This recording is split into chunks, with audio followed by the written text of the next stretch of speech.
So why don't we start with, well, first of all, how are you? I haven't seen you in a while. How have you been? I'm doing well, man. Doing well. Lots of stuff going on. Thinking about where I'll live. Thinking about the future of Seedtable.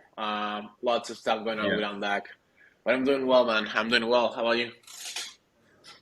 Yeah, likewise. I've been super busy. I've got kind of like multiple project streams at once now with the newsletter, the video Yep. series, and I'm working part-time for this VC. So Yep. it's been a lot of varied work, but it's been a lot of fun.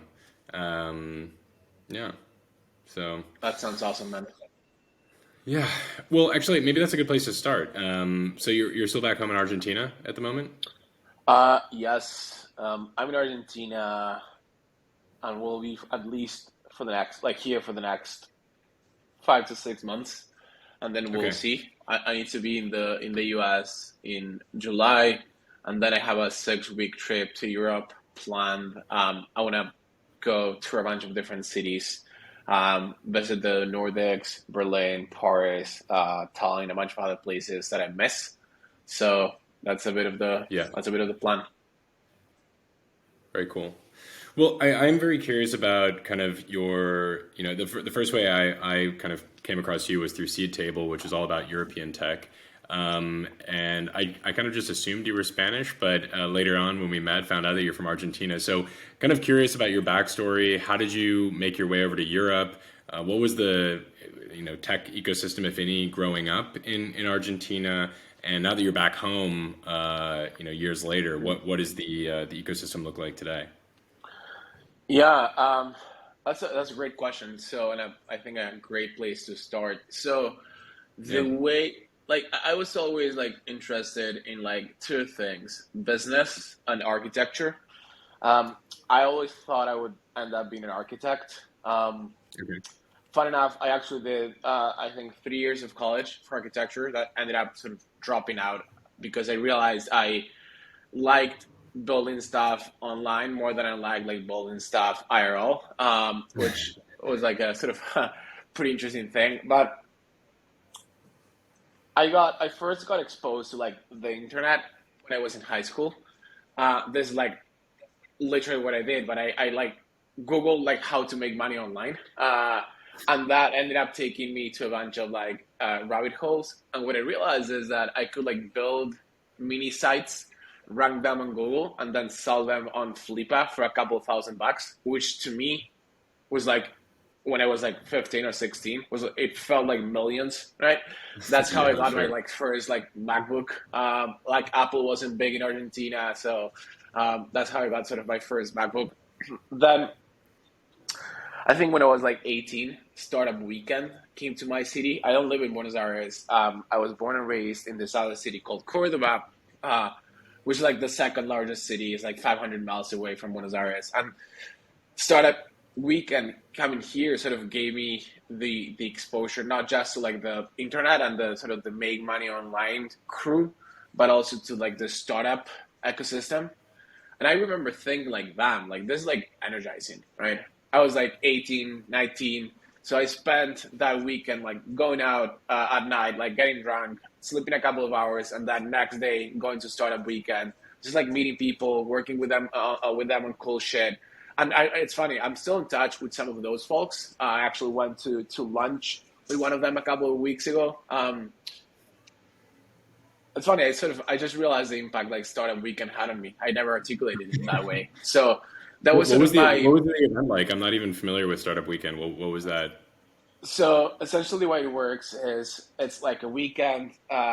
You got like 100 to 150 people in like one place, and on Friday you sort of you meet other people and you divide yourselves in like teams based on like different ideas. So if you have an idea, you go up front, you pitch it to the rest of the audience, and then people start gravitating to the idea that they like the most. And then during 2 days, so Friday night, all Saturday, and like part of Sunday, you work with that team and you build sort of an MVP. And at the end of the weekend, you sort of pitch it to a sort of a panel of judges who then select a winner, and that's it. And like a bunch of like cool companies came out of this. They don't give you funding or anything, just sort of the validation and then like meeting people. was like pretty big Sure. thing. I think there were like thousands of like events organized, and then this thing got eventually acquired by tech stores. So it's like a pretty interesting sort of event Okay.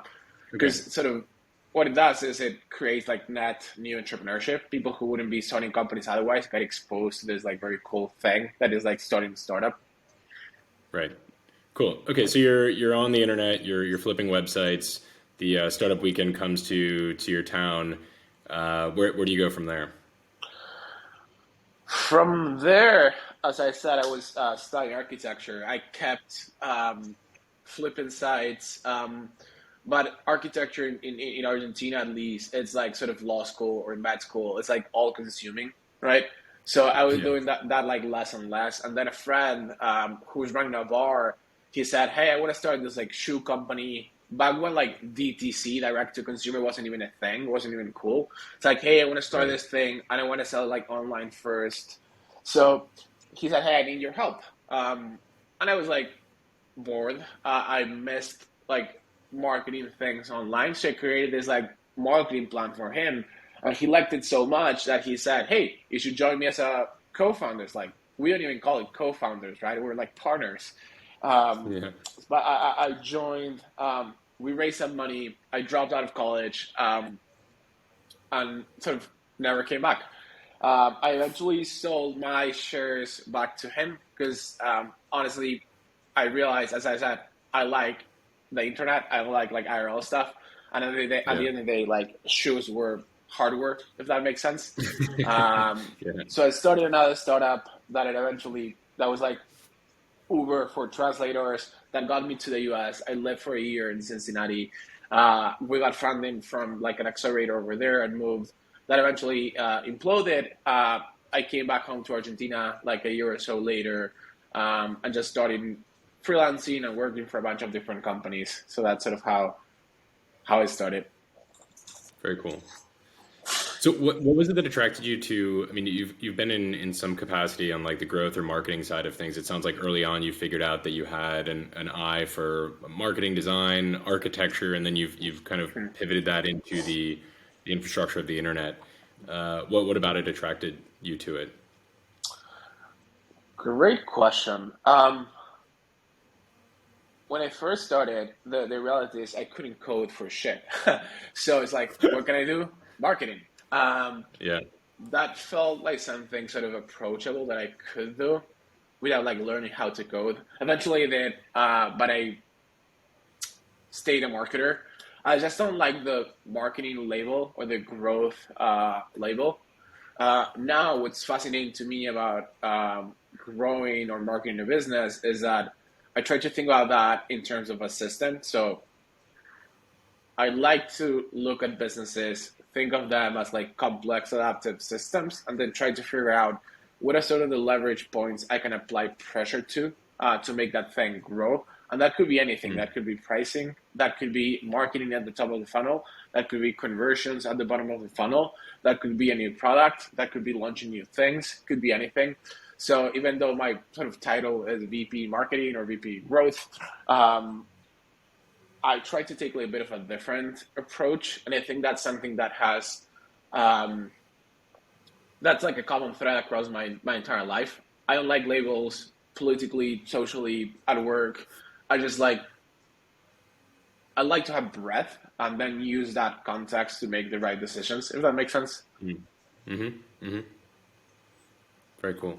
Yeah, I mean, I kind of see myself as a bit of a generalist too. I think I've held every role in every in the SaaS world possible at this point.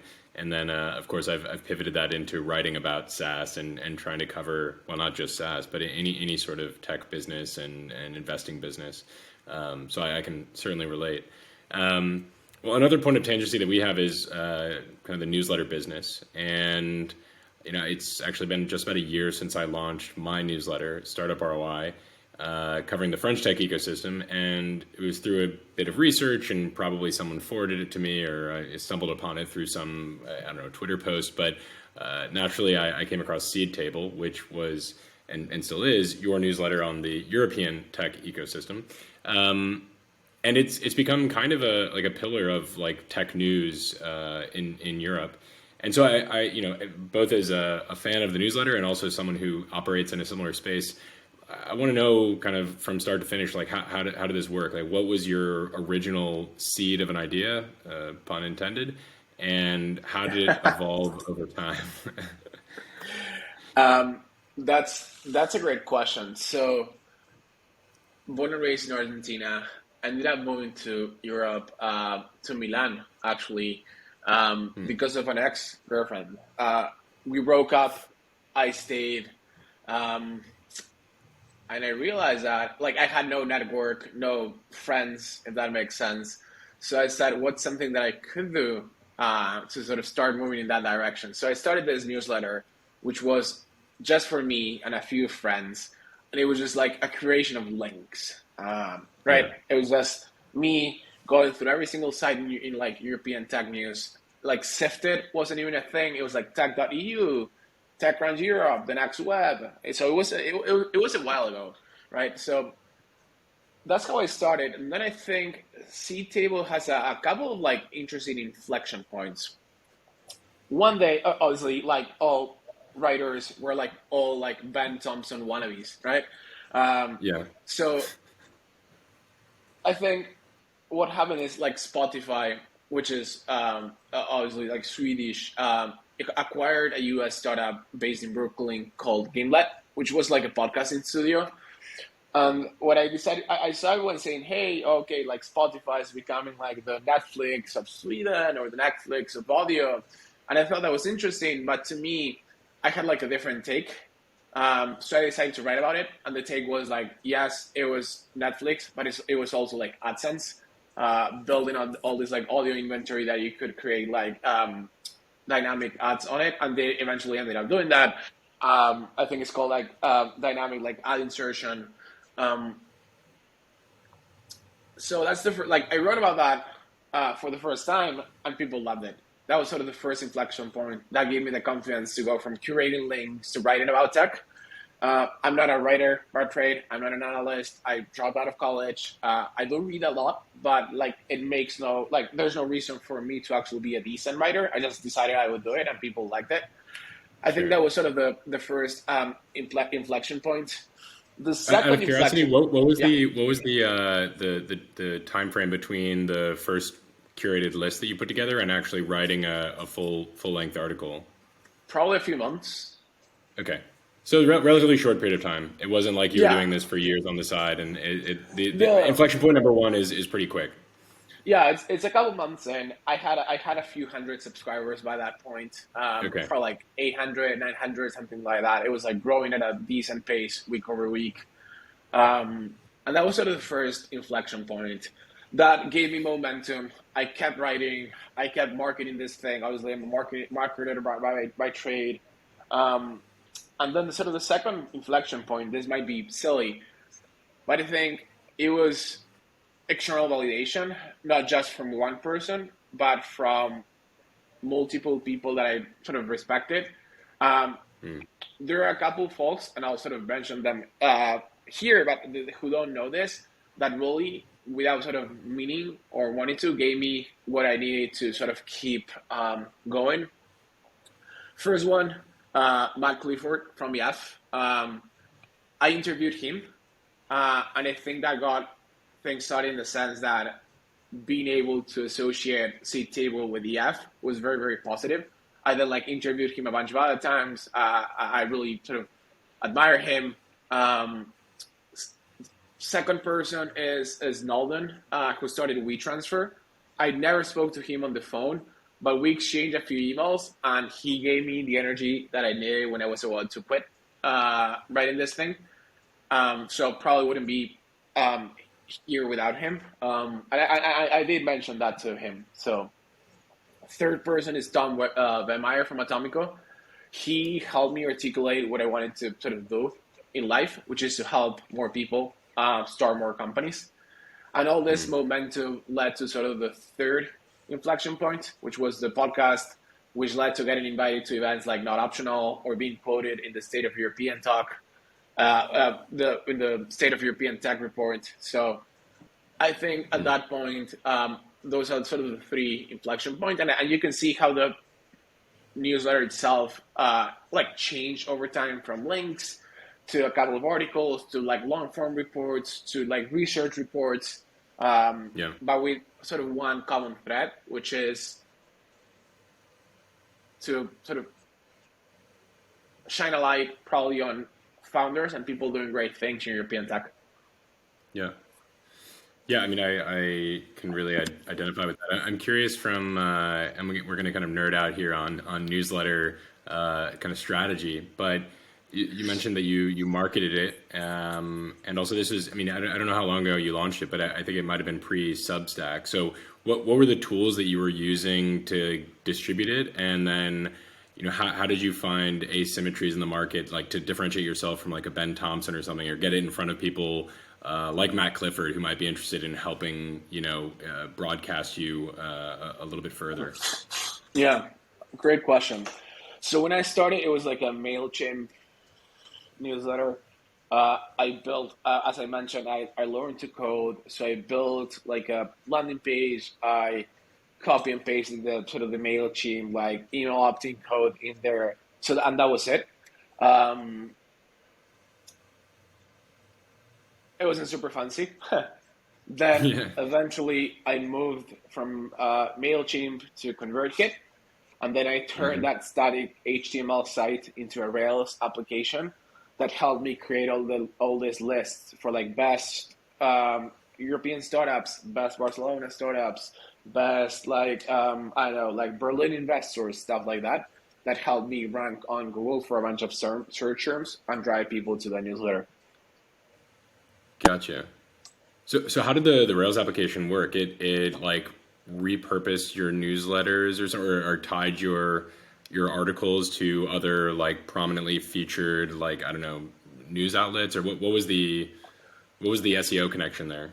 Yeah, so I have a database of European tech startups and investors that I update every week. And essentially that Okay. application ingests that database.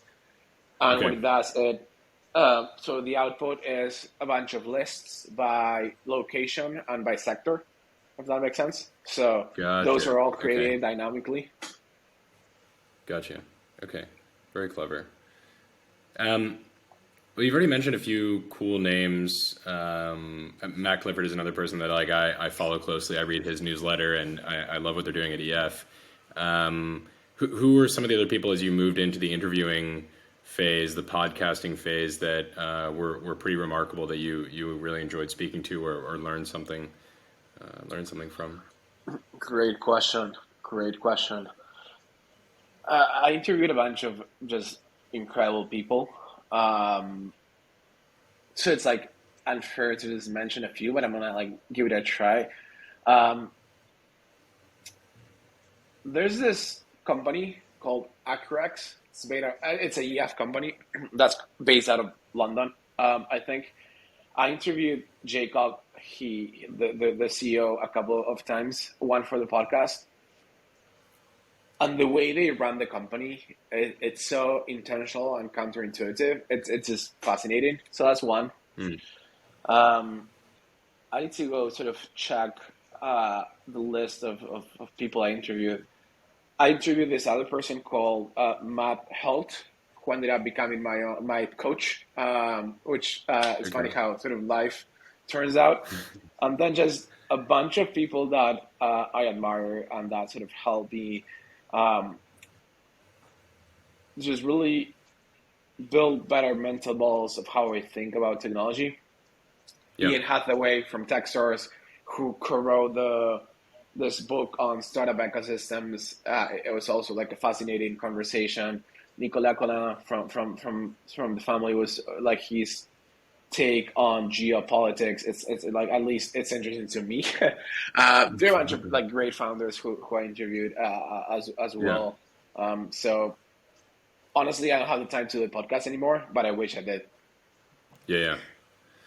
Um, So I would imagine you're probably a fairly goal-oriented person, and maybe when you started the newsletter, you were in kind of it was more of a side project. But as it began to evolve, and you started to develop a readership, and then a listenership, and then you started interacting with relatively prominent people in tech around Europe, did you start to carve out or define a specific goal? Was the idea to turn it into a profitable newsletter or an independent media business, or did you see it more as a means to an end to, I don't know, find a role at a tech company or become a CMO somewhere or become an investor? What was the thinking behind that? Yeah, great question. And I think this will sort of we can start chatting a bit about like career trajectory and how we think about that. And the Yeah. sort of the honest answer is I don't think about that too much. Okay. um, the thing that I want to do, and we can chat about this later, is my thing is helping more people start more startups, start more companies. Yeah. I think that's how you drive society forward, rebuild institutions, solve complex problems, create economic growth, get people out of poverty. So as long as I'm doing something that drives that mission forward, that is interesting to me, and that I get to do it with great people, I don't really care that much how I do it. I don't necessarily have the goal to be a CMO. Um, so I take it like step by step and sort of trust that the outcome like takes care of itself, which so far uh, um, has worked out for me. So there might be a bit of like survivorship bias there. Um, but to answer to your Seedtable question, I was the head of growth at this European company called Jobatical. It was like backed by Union Square Ventures. Um, I quit that job. I was like exhausted, and I was supposed to take a sabbatical, take a year off, spend a lot of time with like on Seedtable, writing, investing, researching. Yeah. But then I did ODF, which is like the OnDeck Hmm. program. One thing led to another. A couple weeks into the program, I spoke where, oh, let me rephrase that. I did ODF. For whatever reason, I ended up talking to David Booth, the CEO, on the phone. I think it was Hmm. like they were like launching a writers program. He was based in Europe. I think he was a Seedtable reader as well. So we ended up talking Okay. on the phone, and he said, "You should talk to Eric." And Eric said, "You should talk to this guy Brandon." And Brandon said, "You should talk to this other guy." Without me sort of realizing it, I was like being interviewed. Like a week later, I had like an offer to join OnDeck. When we were about 15 people or so, Erika Batista had just joined. So I said, like, fuck it, I'll cancel the sabbatical. I'll go do this thing, see how it goes. And so far, it played out really well for me. Yeah, I mean, it is a pretty awesome journey. I mean, what's funny to me, and I'm just starting to piece it together right now, is there seems to be a clear trajectory from the moment that you had the startup weekend as a kid, where you're like, okay, you can inspire a group of like young people to build companies or get into entrepreneurship, and somehow, over the course of a decade later, that kind of filtered into your philosophy, and now you're working at a company at OnDeck, which is core mission is very much aligned with what it sounds like is your personal mission. So it's almost it was almost some sort of some destiny to wind up in that accidental interview process. That's the only reason why I decided to join. Because it's Yeah, like, if there's like one institution or one organization that's better positioned than me to go solve the problem of how do you help more people start more companies, it's OnDeck. So might as yeah, well join them. sure. Well, that's actually a whole kind of section that I wanted to talk about today is on deck and what it is exactly. So maybe for people listening that don't know or aren't familiar with on deck, could you give like the quick elevator pitch of how it works and what the mission is? Yeah, absolutely. So the way I would frame OnDeck is like a network of networks or a network of communities that help people start and scale companies, find a new job, accelerate their careers, explore a specific sector in technology. And we do that by helping people find their people. So, what do I mean by that? The key insight to me is that the most important thing in your career is who you surround yourself with, particularly as you become more senior. So, a couple of examples like starting a company is very lonely. and the people that you do it with are key, whether that's your co-founders, your investors and friends, or whoever that might be. So OnDeck helps you find a co-founder, validate ideas, validate markets, build an MVP, fund your customers, fund your investors. And if you realize customers, investors, co-founders, they're all people, right? Um, the other example is like, let's say you're a VP of marketing, like I am.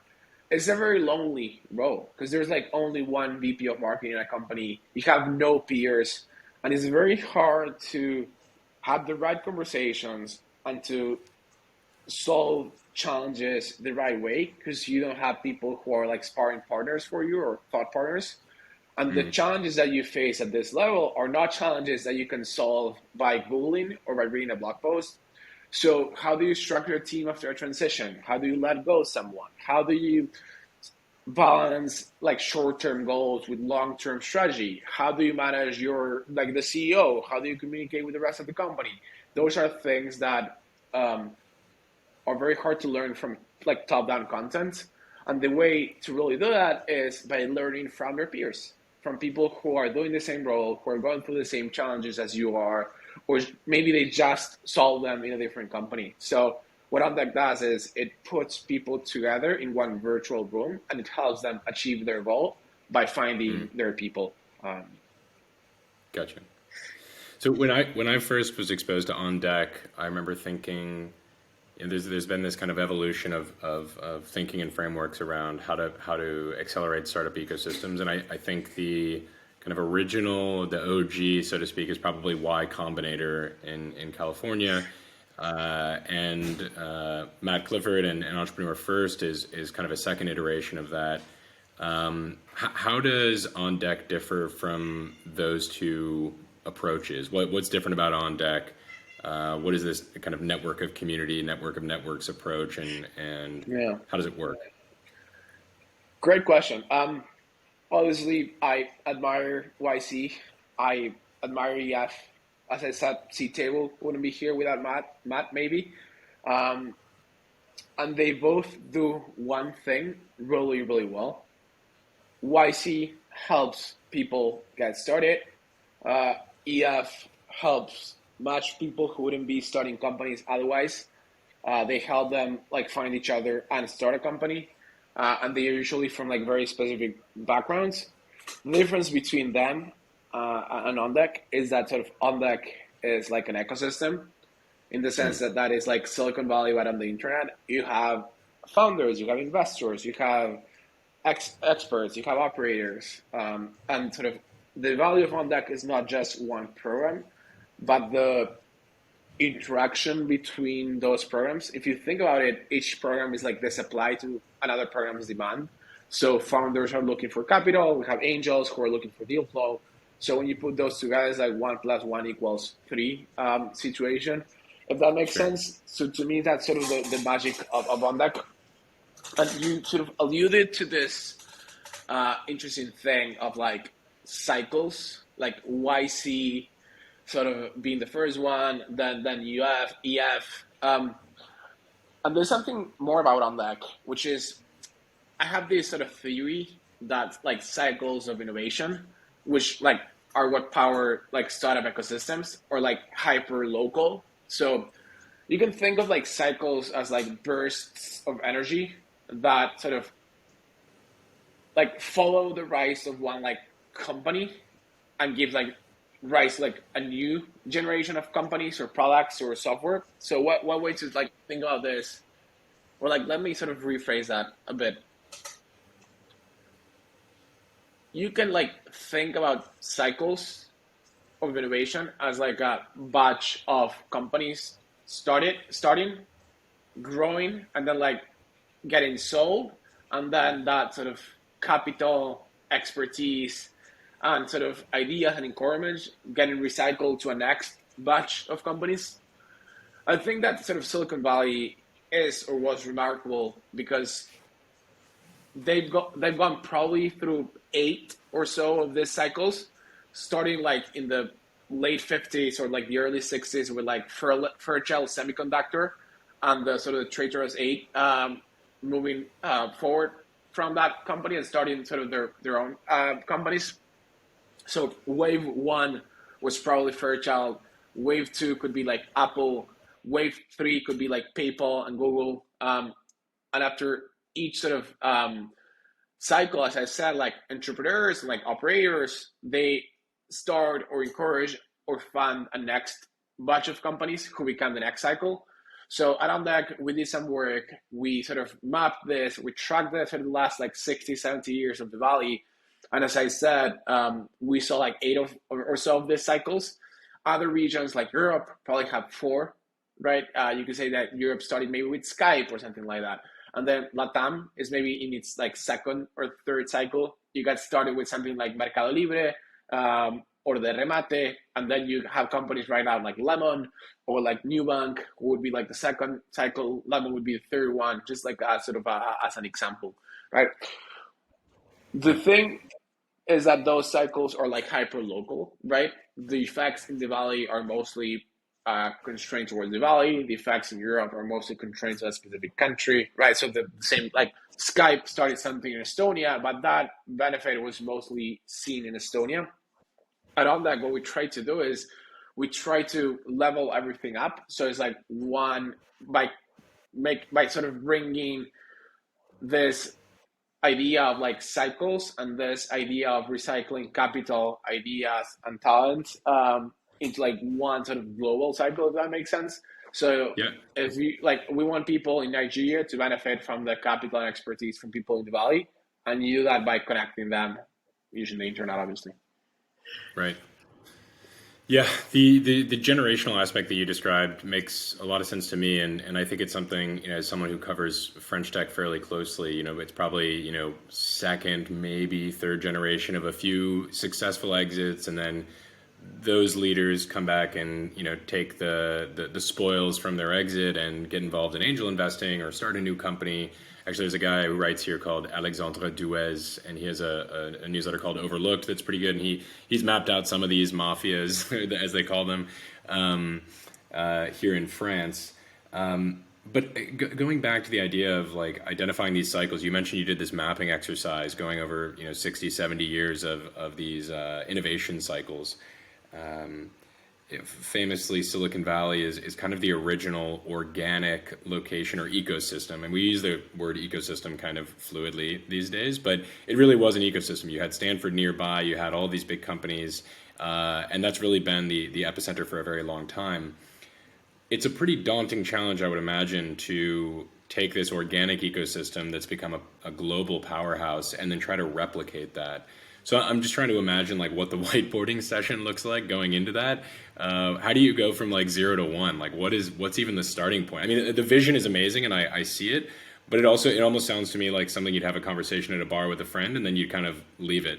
But in this case, OnDeck, is really aspiring to build it and has, I would argue, done a pretty good job of working towards that goal. So maybe you can give us that first whiteboarding session, or at least how you would envision it.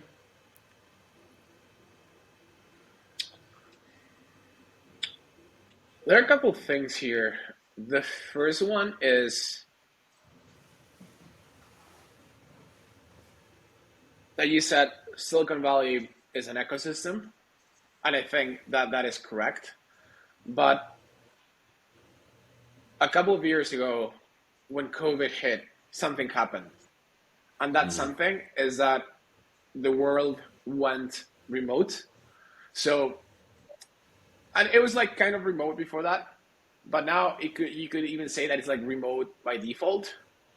And what that generated is that everyone became more connected than ever before, and that exposed sort of the variance that comes with that. Something that's interesting is that I have more in common with you. We've spoken a bunch of times, but we've never met in person. You live in France, you were raised in the US. I'm sort of born in Argentina, but we have more in common than I have in common with my sort of neighbor next door. And that's sort of exposed by the internet. The other thing is, with this shift, Silicon Valley stopped or being an ecosystem or just an ecosystem and became more of a mindset. This idea of let me sort of try to like figure out the best way to articulate this.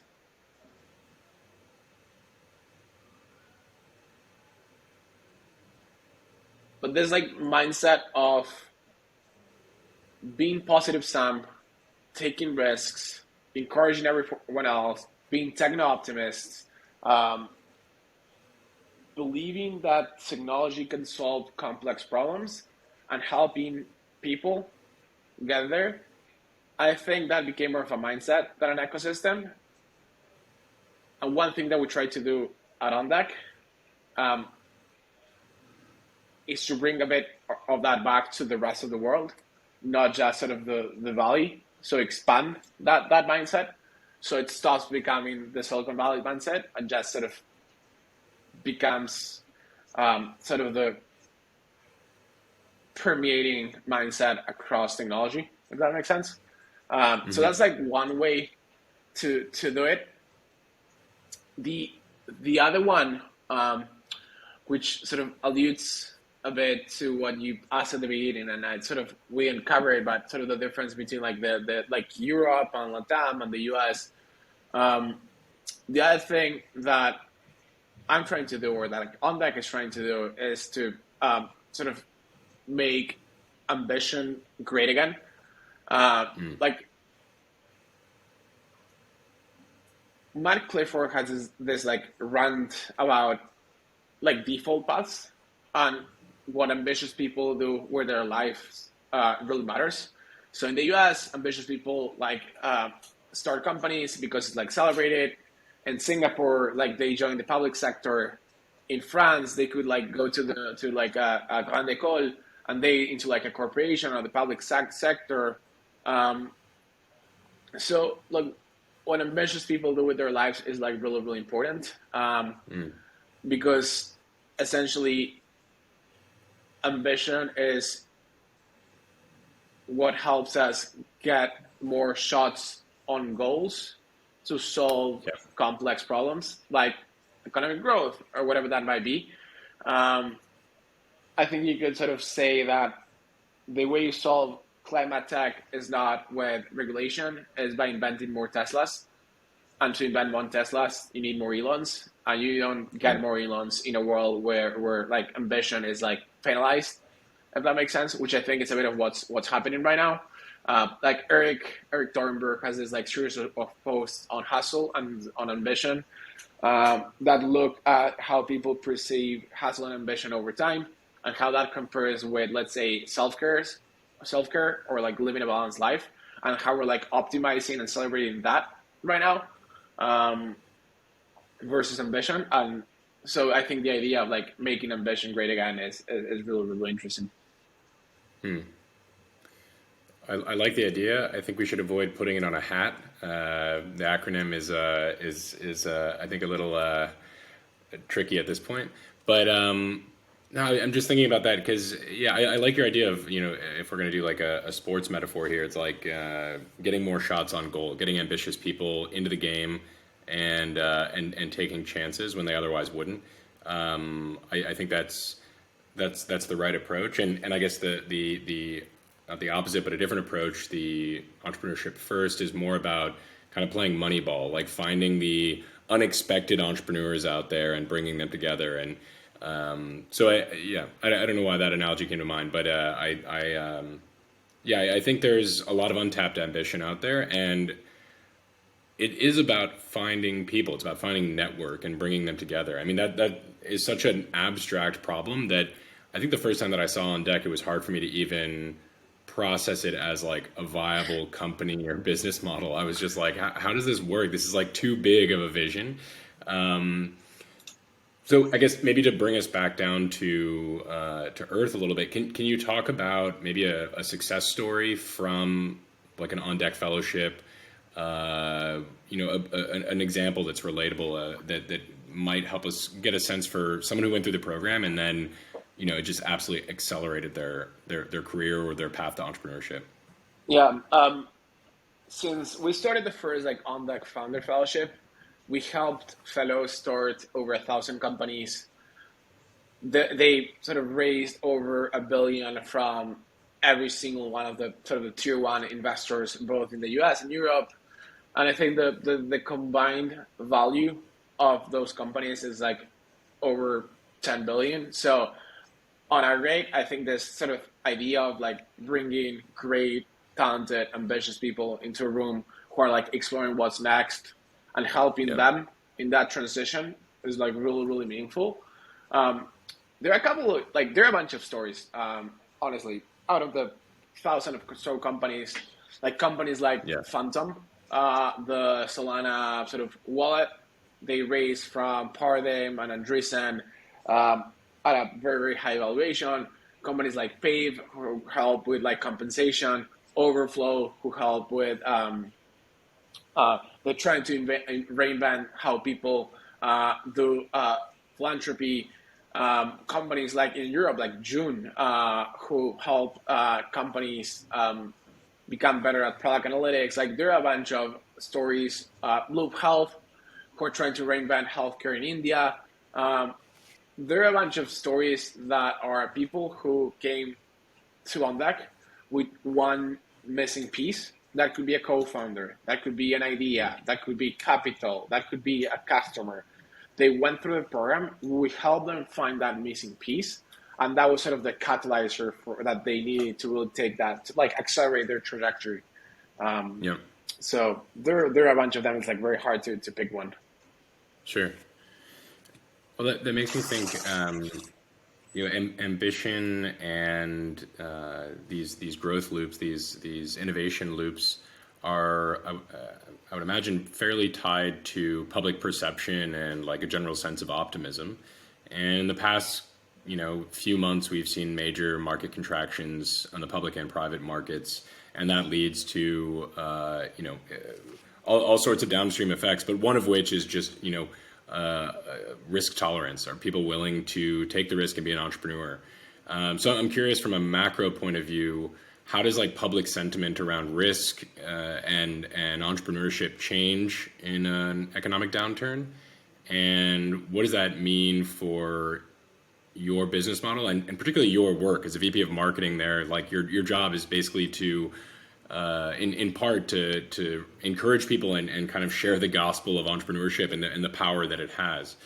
So I'm curious what that means for you personally. I think this idea of like making ambition cool again, or like celebrating ambition, or like making starting a company high status again is even more important now, as people who are like maybe on the fence start dropping the idea of starting a company and go like choose more sort of safer paths, if that makes sense. Mm-hmm. Consultant, finance. So I think, as I said, spreading the gospel of starting startups is now more important than ever. And to our founders, what we say is like, now it's the time to build, regardless of the sort of the macro conditions. I think those conditions really, really, really affect only a small subset of companies. Not when it comes to like their business model and their product, obviously, it's hard to raise money. So you need to like go back maybe to the older way of operating, right? It's not not gonna give you 10 mil at a 50 mil for like with no product and no deck like that. I don't think Sure. that's happening anymore. But now it's sort of the time to build. I like that. So I've been trying to incorporate a universal question in these interviews, and so I'm going to go ahead and toss this one out there. This is kind of the final closing question, which is, what is the hardest thing that you've gone through, either personally or professionally, in the past few years, and how did you overcome it?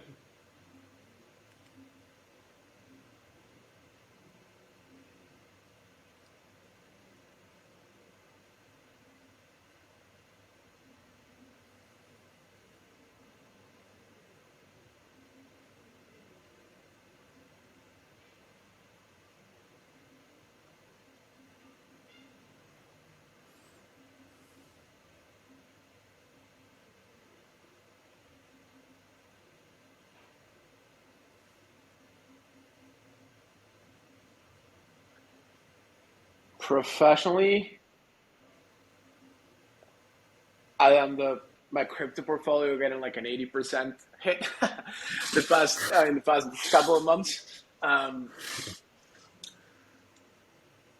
Having to let go some really great people this past few months. It's probably the toughest thing I had to do professionally.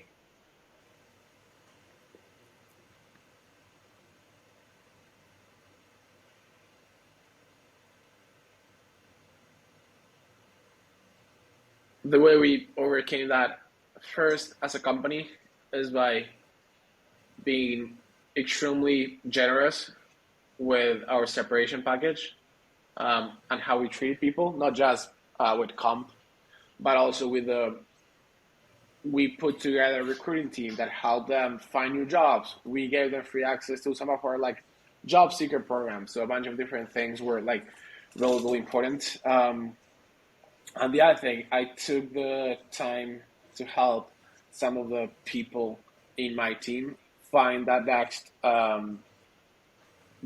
step, that next job. One of them is going to help me with Seedtable. So I don't know if that fully answers your question. It's a tough one, but No, it does, absolutely. I mean, it's a fairly personal question, so I hope it wasn't intrusive, but I appreciate the answer. And listen, I really enjoyed speaking today, and we've caught up a number of times, but this is the first kind of formal time we've sat down and recorded it. And it was good to hear your history front to back, and I'd love at some point to dig more into your philosophy around startups and fostering innovation around the globe. So we can do it again. yeah, absolutely, man. Next time over a beer. Yeah, absolutely. Well, let me know when Awesome. you do your trip out to Europe, and we'll sync up. Absolutely, man. It was great seeing you. Thanks for your time. Yeah, likewise. All right, take care.